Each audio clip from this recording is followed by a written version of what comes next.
Welcome to Friday Night Frights, where I, the Queen of Scream, and the Screaming Queen host two scary stories for your delight and terror. So dim the lights, sit back, and close your eyes, if you dare. Scratch, scratch, scratch. Can you hear me, Sam? Samantha kicked at the loose dirt under her feet, still marveling at all the glorious colors of flowers around her. She wished Mr. Huber would stop talking to her.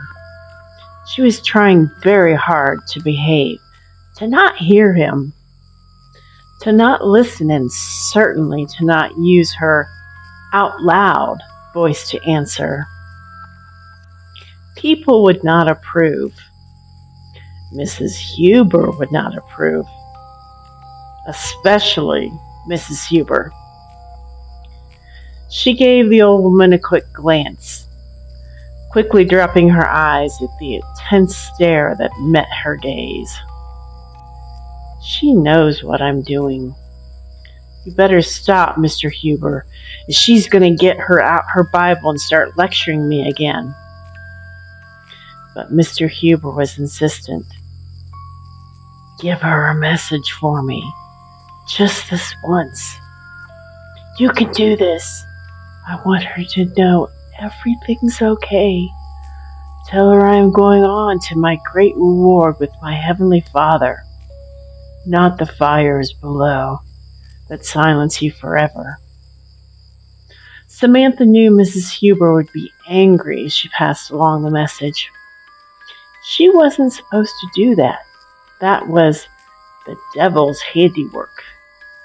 Mama would be angry too, upsetting everyone like that, especially Mrs. Huber, who looked really scary today, all dressed in black. She learned long ago to keep quiet and behave herself. Be a good girl. Stop making up stories. Stop talking about voices. Except they weren't made up. But no one believed her. No one except Mrs. Huber, who called listening to the voices a sin. She felt a tug on her hand, and Mama was looking down at her, scowling. Stop fidgeting, she whispered through clenched teeth. Sweat trickled down Samantha's brow, and all she could think about was how thirsty she was and how bad she had to pee. But Mama would really get angry if she asked to go to the bathroom right now. Tell her, Samantha. Now she was really getting upset. She didn't want to hear him or talk to him. She just wanted him to stop and go on to heaven. Stop that, Mr. Huber. I can't. I'll get in trouble, she whispered silently. Sam looked around to see if anyone was watching, if anyone knew. Still, Mrs. Huber stared at her intently, her gaze unwavering in the summer heat. As the casket sank into the ground and the crowd finally dispersed, Samantha finally asked to find a bathroom. But now Mama was busy talking to Mrs. Huber, along with the others, giving the widow their condolences. Samantha couldn't hold it in anymore, afraid to move or draw attention to herself. She felt the warm trickle down her tights. She was horrified, but if she just stood still long enough, quiet enough, maybe no one would even notice. No one but Mrs. Huber, who was still staring at her. As they finally headed toward the car, eons later, Mrs. Huber finally spoke to her. You'll come visit me, won't you, Samantha? Her lined face gazing down at her with a tight smile. Of course she will, won't you, Sam? Mama responded. Sam silently nodded. You can pick some daffodils from the front of the house along the fence again. Samantha's face brightened. Pick a bouquet for your mother. Sam smiled and followed Mama to the car, her tights already drying in the heat. No one had even noticed. The next day, Mama insisted she take Mrs. Huber a casserole and visit. Samantha was still kind of afraid of Mrs. Huber, who was usually very nice, but had chided her before about hearing voices. Those voices. That's the devil talking to you. Don't listen. Don't encourage him. He'll steal your soul and drag you to hell with him, where you can never talk to people in your head again. This version of Mrs. Huber frightened Sam. It wasn't the kind, grandmotherly lady sitting on the old slider swing with her, eating grapes, feigning surprise when she picked a bouquet of her own flowers for her, giving her a big slice of apple pie with a glass of milk at the kitchen table. Sitting in silence, or almost silence. Samantha used to visit a lot more frequently before Mr. Huber got sick. It was always in a little strange visiting their house. The TV was never on, and there was just the sound of the clock on the wall. Tick, tock, tick, tock. The pendulum swinging back and forth. Mr. Huber would sit at the window reading the paper with his magnifying glass, overlooking the grape arbor all around the glider swing. That was Samantha's favorite place on the farm, sitting in the swing and picking grapes, their sweet juice trickling down her chin. The Hubers had no children and had sort of adopted the few kids in their small rural community. 5 houses in the middle of nowhere on acreage that had formerly been part of the Hubers' farm. So Samantha was as much a daughter as anyone in the neighborhood. Today, Mrs. Huber seemed different when Sam knocked at the door. Her eyes were red, and she didn't seem nearly as mad. Come in, Sam. Is that for me? Now the smile seemed genuine, taking the casserole. Yes, Mrs. Huber. Sam was relieved she seemed better. She sat at the table eating double fudge homemade cake, while Mrs. Huber washed the dishes, her back turned. Mrs. Huber asked her the usual things. How she was doing, was she looking forward to the start of school? But one question took her by surprise. Have you heard anything unusual since the funeral? Tick, tock, tick, tock. It's okay. You can tell me if you have. Her back still turned. Tick, tock. Tick, tock. I know I've said some horrible things about that, but if he said, if you heard anything, you could tell me. Or if you could tell him anything, just this once, just 5 more minutes. She stopped washing the plate and stood there looking out the window. Tick, tock, tick, tock. Mrs. Huber turned and looked at Samantha now, who shook her head slowly. I have to go now, Mrs. Huber. Thanks for the cake. As she headed for the door, the old woman called after her. Are you sure he didn't say anything? Tick, tock. Tick, tock. Come back again soon, Samantha. I will, Samantha stammered in a low voice. Then she was out the door and running for home. But as the days grew shorter and school started, Sam didn't go to pick daffodils or grapes. She was too busy. Everyone was too busy. As she rode by in the school bus one frosty morning, using her hand to melt patterns in the icy glass covering the windows, she caught a glance of a figure looking out of the old farmhouse. But it hardly looked like Mrs. Huber. Long gray hair undone instead of the usual tight bun. Shapeless white nightgown, a wraith in white.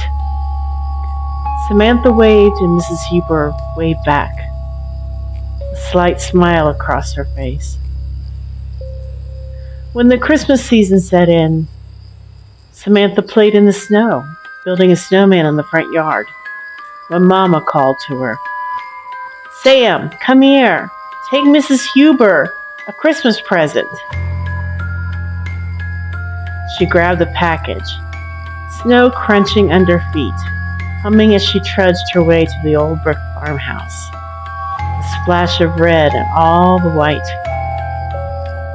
Sam opened the gate in the middle of all the dead daffodil stalks. No flowers today. She knocked on the door and waited. No answer. She knocked again, louder this time. Maybe Mrs. Huber was asleep. Tick-tock, tick-tock. She opened the screen door and tried the knob, which was opening easily. Opening the door, she called out, "Mrs. Huber, it's Samantha." Tick-tock, tick-tock. Sam stepped into the foyer, peeking in the kitchen. No one there. She looked to her left into the bedroom. Nope, no one there. Tick-tock, tick-tock. She walked through the kitchen and looked to the living room. The TV was off as usual.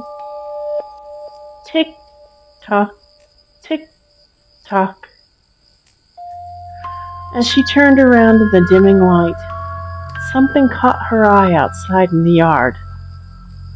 By the old slider swing, something blowing back and forth in the trees, swaying with the wind.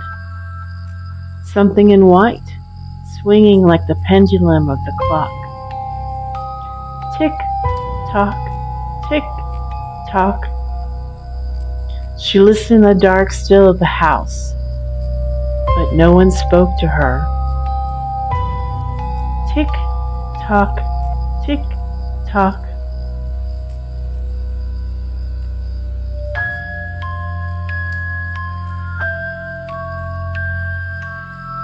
Tick-tock,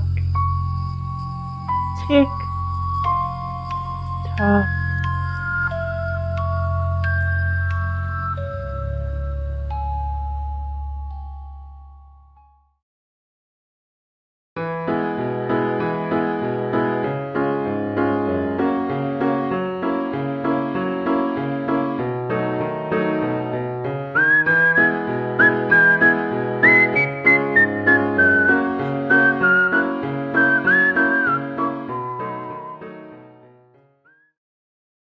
Be the hero of a horror story, or be the legend everyone warns about.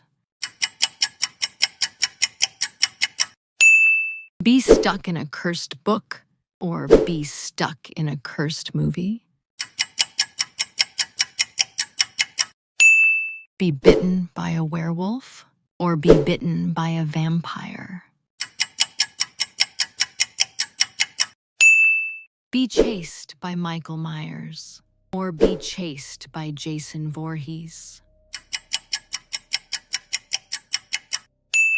Be haunted by Sadako the Ring, or be haunted by Samara, the Ring remake. Be trapped in the Overlook Hotel, or be trapped at the Bates Motel.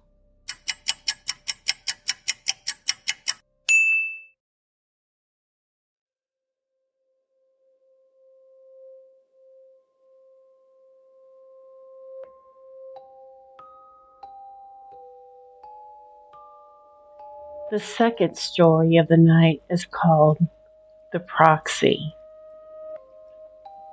I need you to understand something before I tell you the rest. I'm not a bad person, or at least I wasn't. That distinction matters now in ways it didn't 6 months ago.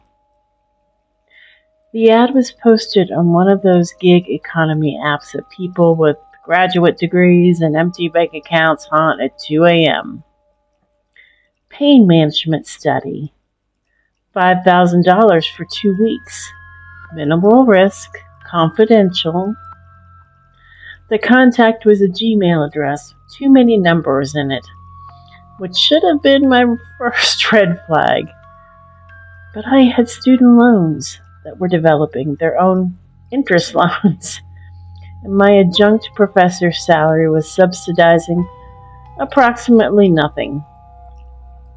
The intake interview happened in a corporate rental office in a nothing strip outside Baltimore.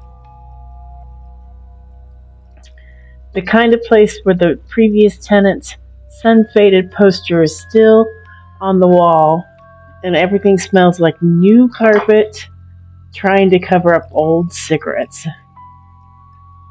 The woman who interviewed me was probably 50, dressed like she shopped exclusively at Ann Taylor during their semi-annual sale. Let's call her Mrs. Brennan, because that's what her name tag said. We're researching an ancient form of therapeutic transference, she explained, sliding a packet of forms across the desk. The desk itself was completely empty, except for a closed laptop and my file folder. Based on medieval penitential practices.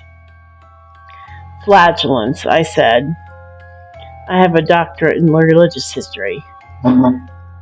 It's worth about as much as you think. Mrs. Brennan's smile got a little tighter. You've done your research. Not really. I taught a seminar on it. I flipped through the consent forms. They were surprisingly thorough.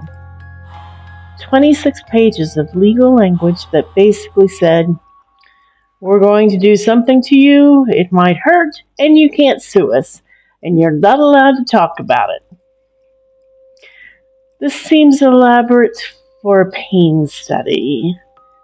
We pay for discretion. She tapped a pen against her empty desk. The method is proprietary. We have competitors. The dry part of my brain that still functioned noted that legitimate medical studies don't have competitors so much as they have peer review. But the other part, the part that had started buying generic cereal and watering down dish soap, noted that $5,000 would cover 3 months of rent. I signed. The first session was almost disappointing. They set me up in a room that looked like a dentist's office, had a baby with a massage spa. Dim lights, one of those HEPA filter white noise machines, a chair that was trying very hard to be ergonomic.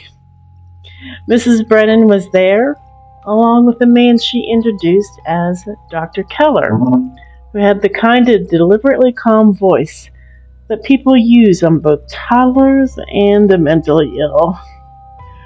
We're going to place you in a light meditative state, Dr. Keller said, and then facilitate the transfer.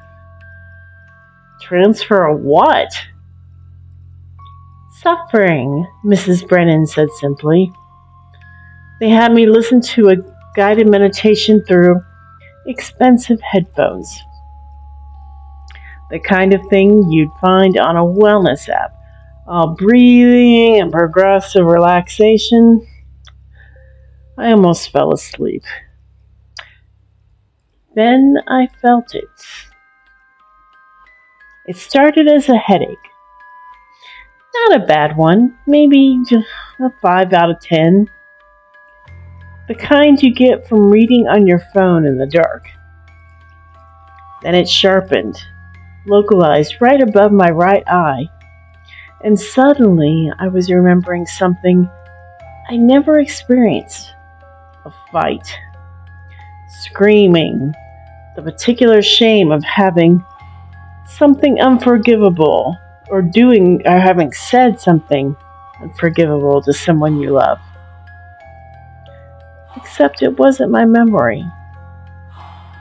The emotional texture was all wrong, like wearing someone else's prescription glasses. How long ago did this happen? I heard myself ask. Dr. Keller's voice came from very far away. Does it matter? It lasted maybe 20 minutes. When it faded, I felt hollowed out, hungover. Mrs. Brennan handed me a bottle of water and an envelope with $500 in it. First session is always the hardest, she said. It gets easier. She was lying. By the third session, I'd started to map the topology of someone else's guilt. The sessions were twice a week, and each time I'd slip into this other person's psychic space, like trying on a coat. Their regrets would surface in my body. The migraine of a missed deadline that cost someone their job. The stomach-clenching anxiety of a lie told to a dying parent. The deep muscle ache of infidelity. The thing about borrowed suffering is that your body doesn't know it's borrowed. I'd leave those sessions and throw up in my car. I developed an eye twitch. I stopped sleeping well because I was having dreams that weren't mine. The anxious, repetitive kind where you're searching for something you've lost, but you just can't remember what it was. But the money was good, better than good. After the 6th session, Mrs. Brennan slid a new contract across the empty desk. We'd like to extend your participation. There's a client who specifically requested a longer-term proxy. She named a figure that would pay off my loans entirely. What kind of guilt requires a longer-term proxy? Her smile was tight enough to crack. The kind that's difficult to live with.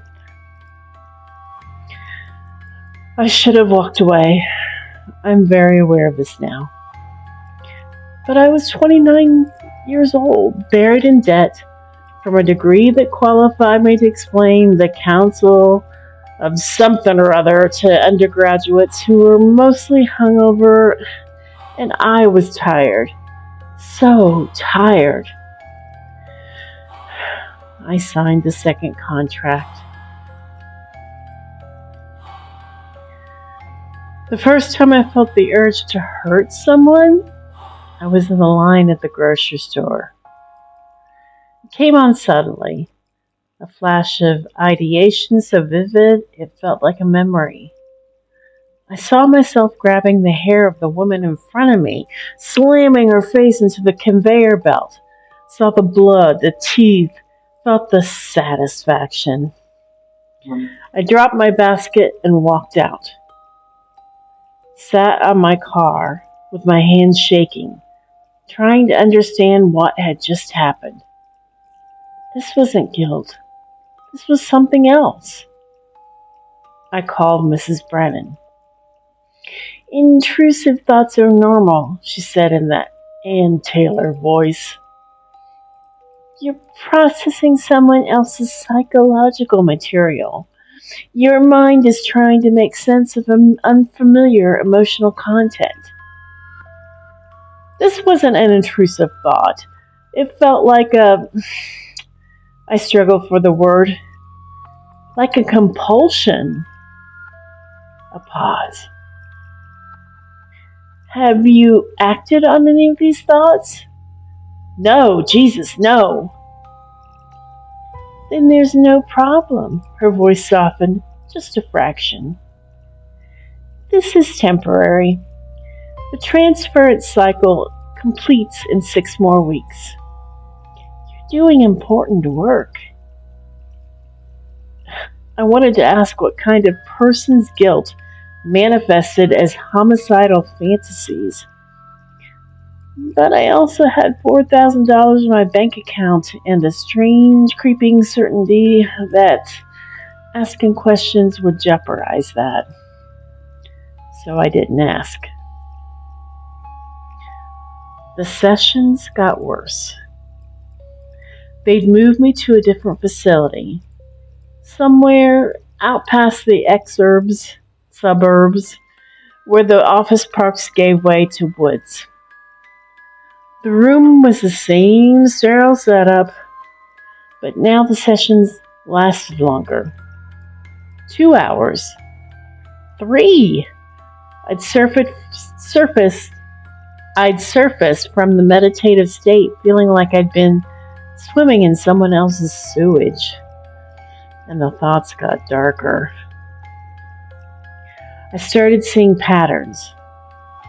The urges always involved women, always involved a specific type, brunette, late 20s, a certain build. I'd be at the coffee shop and see someone and feel this spike of adrenaline, this predatory focus. I started avoiding going out. I also started researching. Medieval flagellants didn't just whip themselves for fun. They believed that physical suffering could atone for sin, that pain could literally transfer guilt from soul to body, and the body could be punished in place of the soul. Some orders took it further. They thought suffering could be traded, sold, transferred between people.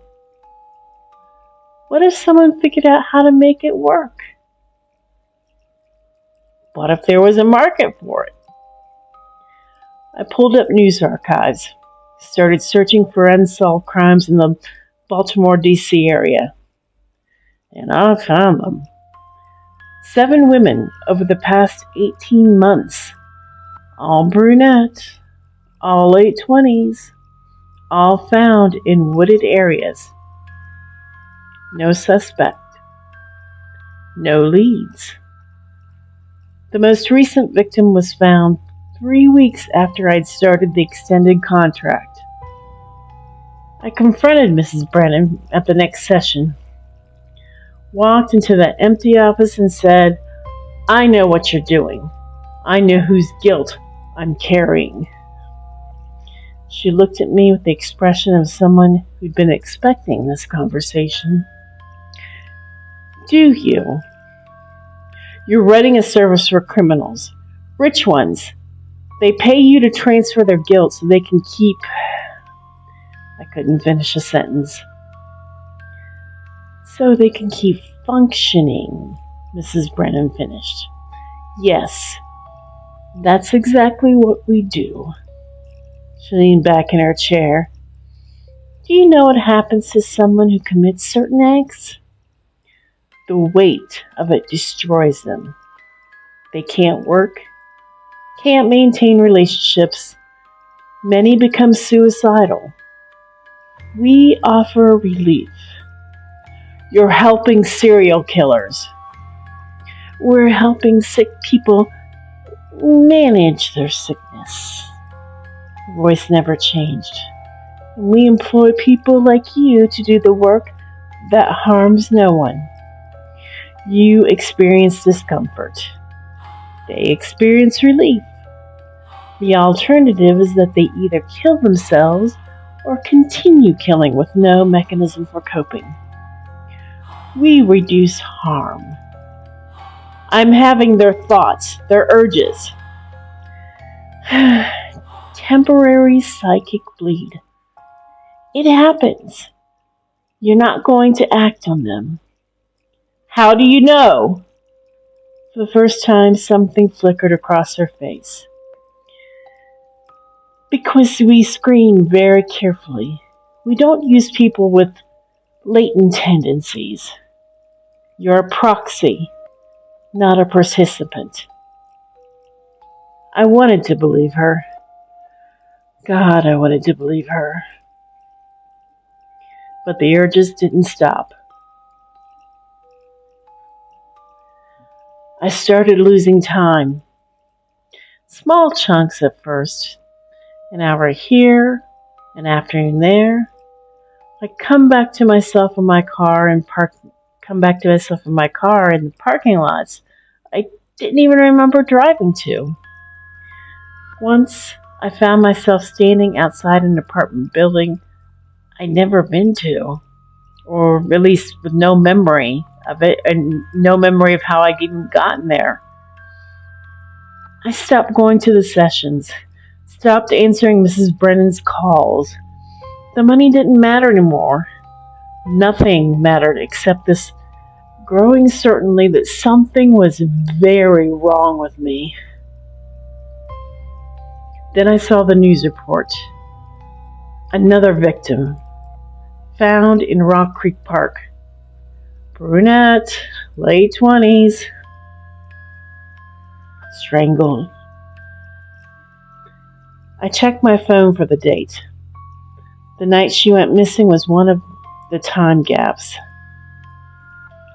My hands were shaking so badly I could barely hold my phone. I called Dr. Keller's emergency line. I think I did something, I said. I can't remember, but I think... Where are you? His voice was sharp now. No more meditation app calm. Home. I'm at home. I need you to tell me the truth. Can the transference go both ways? Can I take on more than just their guilt? Can I... Stay where you are. Don't leave. We're sending someone. He hung up.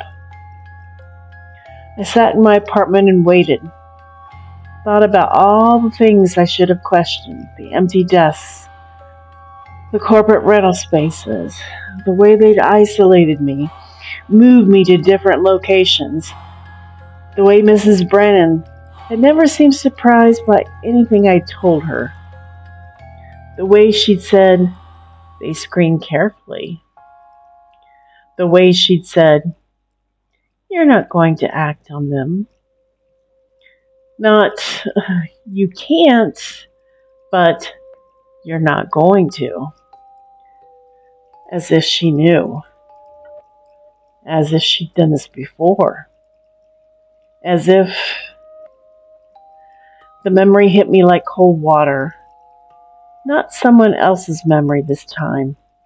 Mine. 6 years ago. Different city, different name. A woman who looked like me but wasn't quite me yet. Before that, another. And another. The flagellants didn't just transfer suffering. They transferred sin itself. They found people who were already broken in just the right way. People with the right neurological vulnerabilities. The right psychological fractures. They'd fill us with someone else's guilt until our own memories started to blur.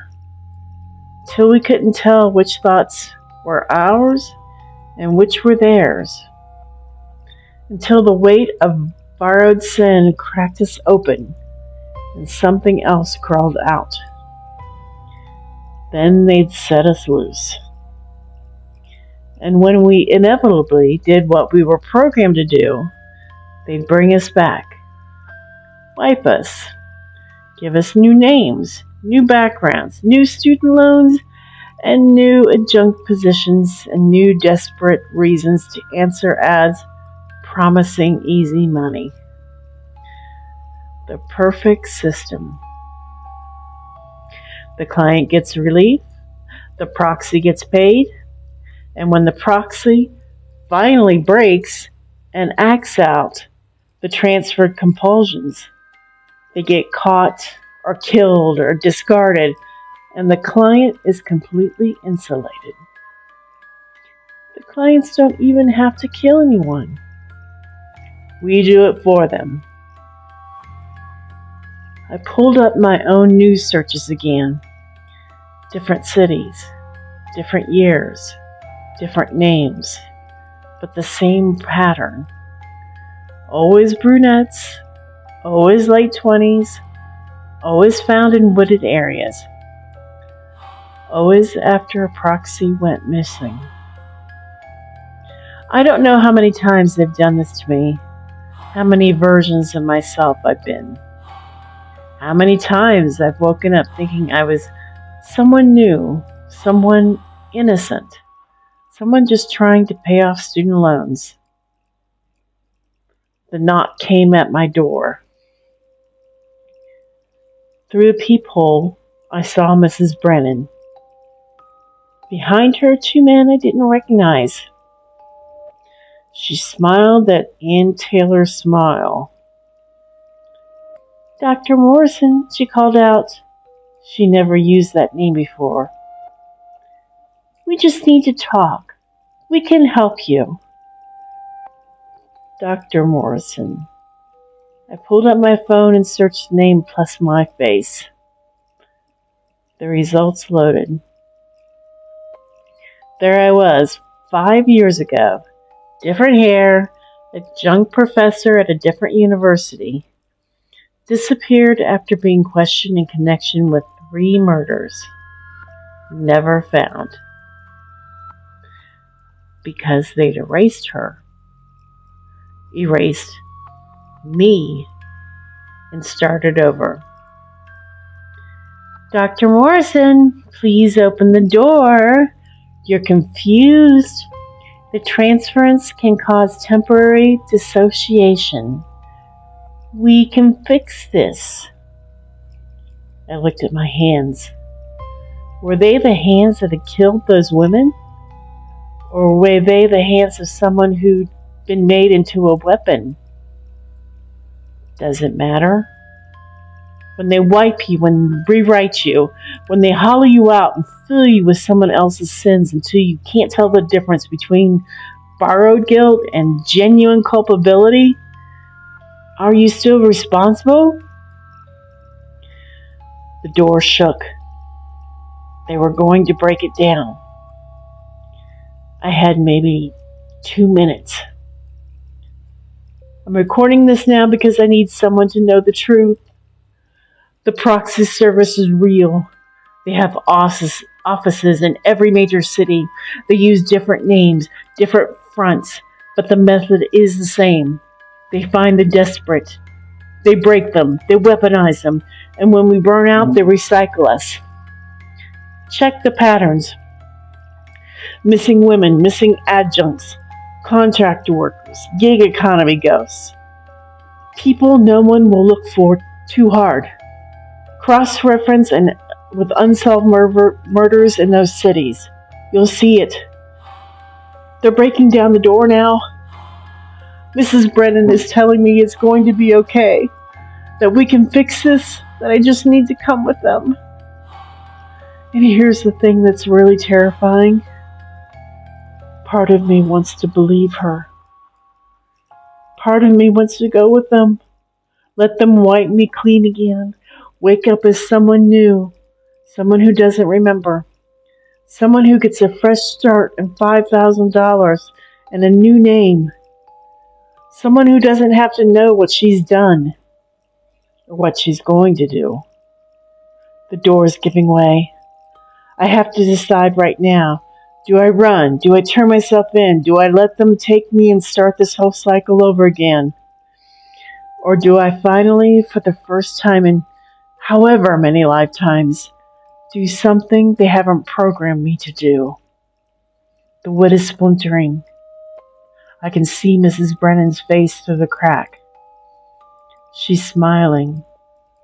She knows I don't really have a choice. I never did.